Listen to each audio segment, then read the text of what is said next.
Ciao amico, come va? Eh oui les amis, je suis revenu de vacances en Sardaigne et je suis très heureux d'être revenu parce que 50 degrés pendant 3 semaines avec 80% d'humidité, pas un brin d'air et une clim qui te tue à chaque fois que tu rentres dans un bar parce qu'elle est réglée à 16, donc le changement de température en une seconde est un petit peu violent. Je suis très heureux d'être revenu sous des latitudes un petit peu plus clémentes. Mais pendant ces vacances, j'ai pu profiter de la plage et donc de lire à fond. Et je vais vous faire un petit retour update lecture de tout ce que j'ai pu découvrir durant les vacances. Allons-y.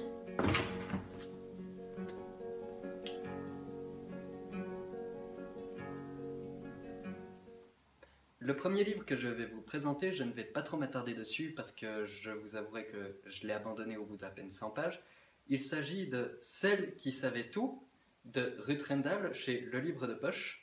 Alors, j'ai beaucoup entendu parler de cet auteur qui est une maîtresse du thriller, paraît-il, mais moi j'ai pas du tout accroché parce qu'elle introduit trop de personnages trop rapidement, il y a trop d'alternance, au bout d'un moment on ne sait plus quel personnage on suit, et c'est dommage parce que l'histoire m'avait pourtant accroché au niveau du synopsis, hein. C'est un homme en résumé qui tue sa femme parce qu'il se rend compte qu'elle l'a trompé, donc il la tue elle et son amant. Il leur coupe chacun une main, on ne sait pas pourquoi, comme trophée, il les met dans une boîte. Et il va planquer la boîte dans des souterrains où son propre fils et puis des amis à lui vont jouer. Ça se passait pendant la Seconde Guerre. Et une cinquantaine d'années plus tard à peu près, la zone est constructible, donc on retrouve cette boîte. Et les enfants en question, qui sont devenus vieux, se réunissent et se posent des questions de comment est-ce que voici, comment ça s'est passé. Et notamment, il y a une fille parmi leur groupe qui se rappelle parfaitement, d'où le titre du livre.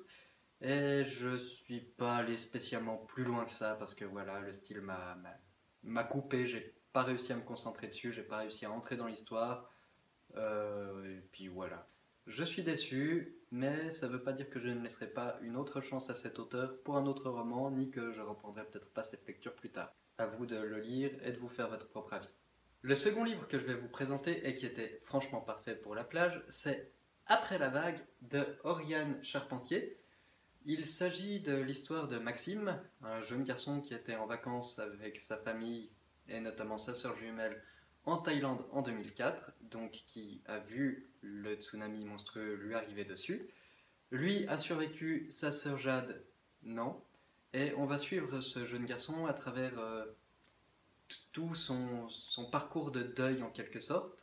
L'histoire s'étale environ sur une année après, où il est au fond du trou, il n'arrive pas à se remettre dans sa vie, il n'arrive pas à se reconstruire, il n'arrive pas à oublier sa sœur, et il a cette culpabilité terrible qui le ronge parce qu'il se dit pourquoi moi j'ai survécu et pas elle, pourquoi elle m'a poussé sur l'escalier pour que je survive pendant qu'elle se faisait emporter par la vague. Et c'est un livre vraiment intéressant, vraiment prenant. J'ai trouvé l'approfondissement psychologique du personnage principal prenante et réaliste. Et à un moment, Maxime, n'en pouvant plus, tente de se suicider avec des médicaments. Il est sauvé de justesse par un SDF avec qui il avait sympathisé. Ensuite, il prend la fuite parce qu'il ne sait plus à quoi il en est. Il monte dans un train au hasard. Il se fait tabasser par des jeunes, il saute du train. Et là, il va rencontrer un personnage très intéressant, je trouve. Une bonne sœur qui lui explique qu'elle a aussi connu une vague dans sa vie. Pas un tsunami physique, mais psychologique.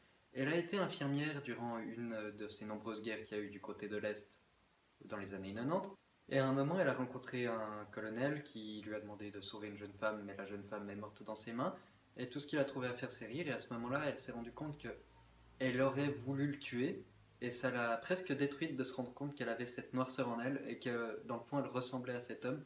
Donc, ce livre nous parle de toutes les vagues différentes qui peuvent nous briser dans la vie et surtout véhicule un message important, c'est que au bout d'un moment, on arrive à se relever. Au bout d'un moment, on arrive à trouver le chemin à travers les ténèbres si on s'accroche et à se sortir, à refaire sa vie, à continuer et oui, à survivre à la vague.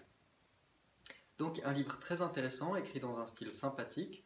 C'était un petit livre d'à peine 150 pages qui s'est dévoré en un après-midi. J'ai particulièrement aimé et je vous le recommande chaudement.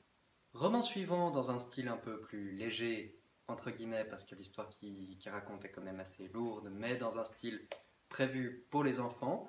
C'est Deux graines de cacao de Evelyne Brizou-Pellen chez Le Livre de Poche Jeunesse. Il s'agit de l'histoire de Julien Abelin, jeune garçon un petit peu métis, qui un jour, dans son pensionnat en France, se rend compte par une réplique que lui fait un de ses camarades qu'il a été adopté. Il avait déjà un doute à ce niveau-là parce que ses parents sont des riches bourgeois blancs. Et puis donc à ce moment-là, il réalise. Et il pique une colère qui personnellement, je trouve ça un petit peu abusé par rapport à ce que c'est. Et il décide de s'engager sur un bateau. Il s'enfuit de son institut. Il va au port, il s'engage sur un bateau comme ça, totalement à l'arrache, en abandonnant ses parents à qui il en veut monstrueusement de lui avoir menti. Il est suivi par un autre de ses camarades d'école, Gabriel, qui est apprenti infirmier, et qui lui va se faire engager en tant que chirurgien parce que c'est le seul moyen qu'il a de monter sur le bateau. Et les deux garçons vont se retrouver donc embarqués sur une frégate qui se révèle être en fait un négrier clandestin. Joie et bonheur! Alors, à partir de là, on aborde le sujet donc de la traite d'esclaves. Le bateau va aller jusqu'en Afrique, puis en direction des îles, les Antilles, il me semble, ou qu'est-ce qui est juste à côté de Haïti? Parce que le but de Julien, c'est d'aller à Haïti, mais il débarque sur une île voisine. Je crois que c'est les Antilles. Je suis en train de m'égarer complètement dans mes explications. Donc, ils achètent des esclaves et puis ils vont s'en occuper. Et ce livre traite avec une certaine philosophie et avec beaucoup de finesse le sujet de la traite d'esclaves. Et je trouve que c'est très important pour les enfants de pouvoir avoir ce point de vue-là, parce qu'à aucun moment il n'est dit que c'est quelque chose de bien. Surtout qu'aujourd'hui, on sait que c'est mal. Personne n'a le droit de réduire qui que ce soit en esclavage, et c'est un sujet qui m'a pris aux tripes personnellement, même si c'est un livre pour la jeunesse. Et je me suis senti engagé à l'intérieur. Donc à un moment, ben voilà, malheureusement les esclaves sont débarqués, ils sont vendus, mais on n'en sait pas plus sur leur sort, puisque Julien, Gabriel et puis deux autres membres d'équipage vont s'enfuir du bateau pour rejoindre Haïti, où Julien va obtenir auprès d'une plantation qui avait appartenu à son père adoptif des réponses sur ces questions. J'ai eu un petit peu peur parce qu'au niveau développement psychologique des personnages, qui me semble être quelque chose de très important surtout dans un livre jeunesse, Julien, jusqu'à presque la fin, ne bouge pas. Il est toujours dans cette colère, dans ce déni. Il veut plus entendre parler de ses parents, il est énervé, il veut absolument découvrir ses origines, ce que je peux comprendre, mais il ne le fait pas de la bonne façon. Et jusqu'à presque à la fin, j'ai eu peur qu'il n'ait pas d'avancée psychologique. Heureusement, dans les dernières pages, il y en a une, et il fait un acte généreux qui donnera tout son sens au titre. Je ne vais pas vous spoiler à ce niveau. A contrario, le personnage de Gabriel a lui une évolution psychologique absolument incroyable. Il était prévu de devenir une personne religieuse, infirmier, et il a toujours dit: je ne monterai pas sur un bateau parce que mon père était marin, c'était un alcoolique qui me battait, qui faisait n'importe quoi, donc je ne veux pas. Et toute la première partie du livre, en fait, il est chiant parce qu'il est là: non, je veux pas, je veux rentrer, mais j'ai promis de veiller sur toi, blablabla. Bla, bla, bla. Et puis petit à petit, il se révèle être un adulte. Et notamment à la fin, ben, il trouve sa voie. Et ça, c'est des. Je suis heureux pour lui qu'il ait trouvé sa voie, même si c'est un petit peu triste parce qu'on est à peu près sûr qu'ils se reverront jamais. Lecture suivante d'une de mes auteurs préférées du moment, je pense ne plus avoir besoin de la présenter, Samantha Bailey. Je me suis enfin jeté dans son livre Les Stagiaires, édité chez Milady, et j'ai été particulièrement heureux de retrouver son style, cette fluidité, cette plume légère, cette narration à la première personne au présent avec une alternance de narration entre deux personnages. C'était du bonheur de retrouver cette plume. Je me souviens qu'à un moment, Margot Liseuse avait dit: je pourrais lire tout ce que cette femme a écrit, même son billet de course. Eh bien, je pense que je suis presque à ce point-là parce que je suis fan de sa plume, réellement. L'histoire est donc celle de plusieurs personnages de la génération Y qui se retrouvent en stage dans une grande entreprise, Pixis, leader sur le plan international de l'imaginaire, manga, jeux vidéo, romans fantastiques, et j'en passe. Et donc, on va suivre dans la narration Ophélie, une jeune provinciale bretonne qui doit quitter tout, appartement, petite amie, chat, pour venir s'installer à Paris pour suivre son stage de 6 mois. Et de l'autre côté, on a Arthur, jeune débauché de famille riche, qui a un chemin normalement déjà tout tracé. Il a fait des hautes études dans une école de commerce, il est censé devenir banquier. Sa maman lui a déjà tout préparé pour sa vie future. Et lui, il décide d'aller faire un stage chez Pixis parce que cet avenir-là, c'est pas ce qu'il veut. Il a l'impression que son avenir est bloqué d'avance. Et lui, il aimerait bien se trouver lui-même. Donc, ces deux personnages vont se rencontrer chez Pixis. Et Arthur tombe directement sous le charme d'Ophélie, malgré le fait qu'il a une copine, mais bon, c'est le genre de type qui drague tout ce qui bouge pour essayer de repousser les limites. Et il est d'autant plus attiré que Ophélie, elle, au début, elle en a rien à carrer de lui. Elle ne le supporte pas, elle ne l'aime pas. Le moins de temps qu'elle passe avec lui, mieux elle se porte. Autour d'eux gravitent tout un tas d'autres personnages. Déjà leur responsable de service, aussi les autres personnages importants autour desquels s'inscrit le livre, c'est les autres stagiaires. On a Vincent qui lui est stagiaire en RH, un jeune garçon un petit peu trop pervers. On a également Enissa qui elle est au marketing et qui est un petit peu une bimbo allumeuse, mais qu'on se rend compte plus tard qu'elle a quand même un grand cœur et qu'elle a un passé un petit peu mouvementé, et donc on finit par s'attacher à elle. Il y a aussi Hugues de Rieux qui est un personnage anarchiste en quelque sorte. Il répond à aucun critère, lui il veut vivre sa vie, il veut pousser les expériences, et il devient très rapidement un ami et un confident de Ophélie. Et surtout, mon personnage préféré qui deviendra la meilleure amie d'Ophélie, Alix, une jeune femme geek complètement dégingandée, avec des cheveux rouges, une bonne taille, des babioles partout, des bagues, des boucles d'oreilles geek. C'est un personnage entier. C'est peut-être le personnage le plus entier de toute l'histoire et je l'ai adoré. Parce qu'elle correspond aussi un petit peu à des amis que j'ai dans la réalité, peut-être. Donc on va découvrir tous ces personnages qui gravitent entre eux, qui essaient de se démener pour obtenir ce qu'ils veulent dans leur vie. Et c'est une histoire auquel on va pas spécialement s'attacher à leur stage en réalité, mais on va plus s'attacher à leurs histoires personnelles et à leur développement. Mais l'histoire principale reste quand même celle entre Arthur et Ophélie, qui au bout d'un moment vont quand même finir par se rapprocher et se percuter, entre guillemets. Bref, un livre que j'ai énormément apprécié, j'ai retrouvé avec énormément de plaisir la plume de Samantha Bailey. J'ai hâte de lire la suite et de retrouver Ophélie et Alix dans À durée déterminée, et puis l'année prochaine dans Indéterminé, le troisième et dernier volet de la saga. Et je vous recommande vivement de le lire. Dernier livre que je vais vous présenter est mon gros coup de cœur de l'été, parce que c'est une auteure que j'ai beaucoup vue sur les réseaux sociaux et je me demandais si elle était à la hauteur de tout le brouhaha qui se fait un petit peu autour d'elle. Il s'agit de Marie Vareille avec son roman Là où tu iras j'irai, édité chez Mazarine Éditions. Alors, comment vous décrire ce que j'ai ressenti en lisant ce livre? C'était mon rafraîchissement de l'été, oui. En hiver, je dirais, c'est un roman, tasse de chocolat que tu lis avec plaisir. Là, c'était ma petite citronnade de l'été, c'était vraiment un livre. J'ai adoré ce style d'écriture, il n'y a pas 2 pages qui s'écoulent sans qu'on éclate de rire parce que c'est bourré d'humour. Elle joue tout le temps à casser ce qu'elle est en train d'écrire en fait.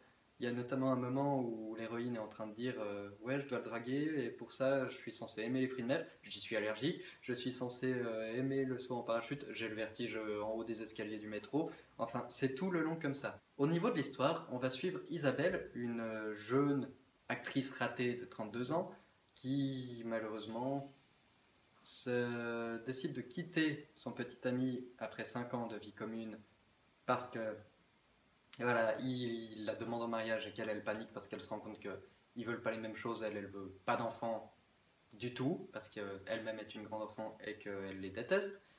Et que lui, il aimerait quand même fonder une famille. Et elle a peur de le détruire, de le frustrer et qu'ils finissent par se disputer horriblement et se quitter en mauvais termes. Donc c'est elle qui rompt. Sauf que, comme c'est lui qui payait tout, vu qu'elle n'a pas vraiment de boulot à part un petit un petit job de caissière chez McDonald's, eh ben, elle se retrouve presque à la rue, en quelque sorte. Elle ne peut pas payer l'appartement parce que c'est trop cher, elle a des factures à payer encore, et à ce moment-là va se présenter une opportunité en or. Une amie de la fille du meilleur ami d'Isabelle va lui proposer de l'engager en tant qu'actrice dans le but de séduire son père, qui est un réalisateur connu, pour éviter qu'il se marie avec une femme que cette jeune fille ne peut pas supporter. Et elle demande ça à Isabelle sous prétexte qu'Isabelle elle porterait craché de sa mère, décédée 3 ans plus tôt. Donc elle lui demande de séduire le père pour briser son ménage. À cette fin, elle lui concocte toute une vie et fait en sorte qu'elle se fasse engager en tant que nounou. Génial pour une personne qui déteste les enfants. L'autre personnage important de cette histoire, c'est Nicolas, 8 ans, le petit frère de la jeune fille en question, qui, depuis la mort de sa mère, 3 ans plus tôt donc, s'est erré dans un mutisme absolu. Et déteste les adultes. Il ne supporte pas que des adultes lui parlent. Isabelle va donc arriver à la demeure familiale en Italie et rencontrer aussi la grand-mère Valentina Valentini, une femme qui est absolument géniale à part ça, mais qui la déteste d'avance parce qu'elle se rend très bien compte qu'elle n'a aucune des capacités pour être nounou. Je m'égare. Et Isabelle va surtout se rapprocher justement de ce petit garçon en évitant de lui faire faire ses devoirs parce qu'elle-même, elle ne supporte pas de faire des devoirs, mais va lui lire Harry Potter.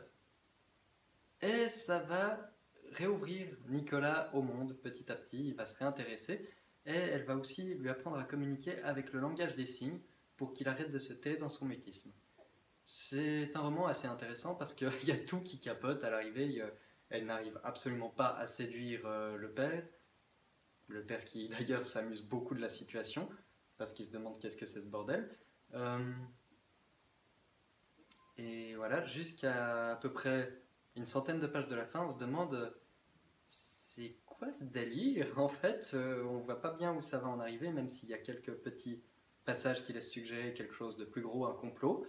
Et je pense que je vais m'arrêter de parler là parce que sinon je vais vous spoiler la fin, parce que c'est un roman vraiment que j'ai adoré et que j'espère que vous adorerez aussi, que j'ai envie de vous faire découvrir, que je vous dis très franchement, lisez-le, c'est quelque chose de frais, de nouveau, c'est une auteure que j'aurai beaucoup de plaisir à découvrir ses autres romans et à suivre par l'avenir, parce que si elle les a tous écrits avec cette légèreté dans la plume, je suis fan d'avance.